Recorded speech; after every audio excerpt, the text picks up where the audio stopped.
Brandon Gill had enough of this witness. Take a look. Do you believe that all of us have implicit biases? I've expressed. You do. I'm going to ask you again, against which groups do you have implicit biases? The ABA as an entity. Have you reflected on your implicit biases? During a House hearing, Brandon turned the ABA's DEI logic against its president. And since she couldn't defend it, she kept talking in circles. But Gill wasn't about to let it slide. This is embarrassing for you. You ought to be able to answer this in a very straightforward way. And today, we're covering it all. So let's jump right into it. Ms. Behnke, according to the ABA's website, quote, all of us have implicit biases. Would you agree with that statement? The ABA believes that diversity, equity, and inclusion improves the practice. Would you agree with the statement that, quote, all of us have implicit biases from the ABA's website? The ABA believes that diversity in all of its Is that a yes? is Can I important. take that? It's a yes or no question. Do you believe that all of us have implicit biases, as your website says? The ABA looks to remove barriers, and we examine. That's not my question, ma'am. Against which groups do you have implicit biases? The ABA believes that it's important to always explore. Are you going to filibuster? Because it doesn't make you sound very good.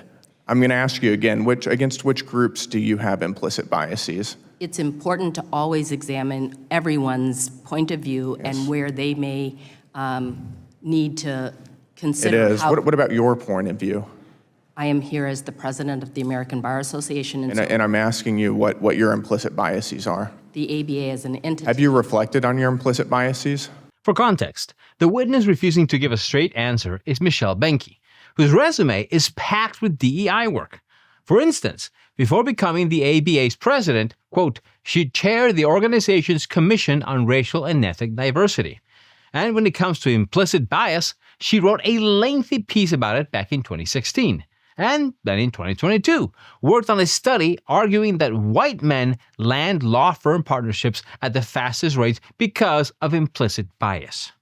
The report also claimed white partners are likely to hire white associates and assign them to, quote, meteor projects that lead to promotions. Now, when you put all of that together, it's fair to say she seems to have a few biases of her own. Seeing how she's considered a, quote, DEI expert, Brandon asked Michelle about her thoughts on the makeup of the Supreme Court, but all he got was more deflections. According to the ABA's mission statement on its website, it states that judges, it increases the quality of our judicial system whenever judges resemble the vast racial diversity of our society. So would you say that it's helpful, it's beneficial if our Supreme Court resembles the racial diversity of America? The ABA believes that diversity in all of its forms is important. We so want it is people a good to bring. Thing. Right now, there's about two of 9 of Supreme Court justices are black. That's about 22% of the Supreme Court. According to your testimony, about 13% of America's population is black. If the Supreme Court should roughly resemble America's demographic makeup, as the ABA states is proper, in your opinion, regardless of qualifications, should the Senate refuse to confirm a third black Supreme Court justice? The ABA supports and encourages diversity in all of its forms. That wasn't my question. The ABA does not support quotas, and so the ABA does support some sort of, and hopefully we'll get into that. Well, based on that logic, Hispanics make up roughly 20% of the country's population. Should Ketanji Brown Jackson be replaced with a Hispanic justice? Asians make up around 7%. Shouldn't there be an Asian justice too? Otherwise, how are we ever supposed to satisfy these endless DEI quotas? And make no mistake, the ABA's mission statement does imply some sort of quotas, where they encourage to, quote, actively recruit, retain, and mentor lawyers and law students from historically underrepresented communities, as well as to provide them with pathways to leadership. Brandon masterfully turned that same logic back on Michelle, and judging by how uncomfortable she became, it showed just how easy these kinds of arguments can be flipped around. Before we play that though, we have a quick word from today's sponsor. Now, in our last video, we covered Vault Strategic Mining, trading as KNXFF in the US and KNOX in Canada, and how the company was building what could be one of America's most strategic tungsten portfolios. Since then, the story has accelerated. Vault has expanded its footprint by acquiring 4 historic tungsten assets, anchored by its flagship war bond project in Nevada. The timing really couldn't be better. The US remains heavily dependent on foreign tungsten, with roughly 90% of global supply controlled by our adversaries. This goes beyond mining. Tungsten is essential for modern defense, from aircraft carriers to armored vehicles to precision-guided munitions. This is why Washington has made securing domestic critical minerals a national priority. With billions in government support flowing into domestic supply chains, Vault is positioning itself right where that demand meets policy. If you want to learn more about them, check the link in the description. Hey, special thanks to Vault Strategic Mining for making today's video possible. So transgenders haven't been represented on the Supreme Court. Do you think that it's important that the next Supreme Court justice be transgender?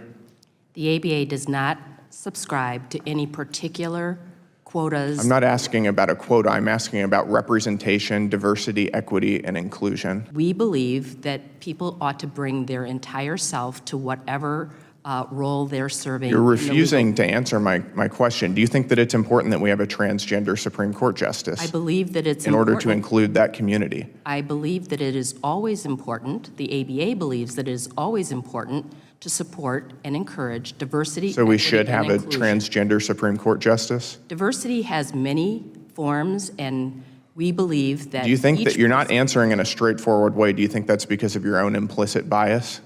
I believe that I'm trying to explain that the ABA does not set quotas and does not believe that Do you have need implicit one- transphobia?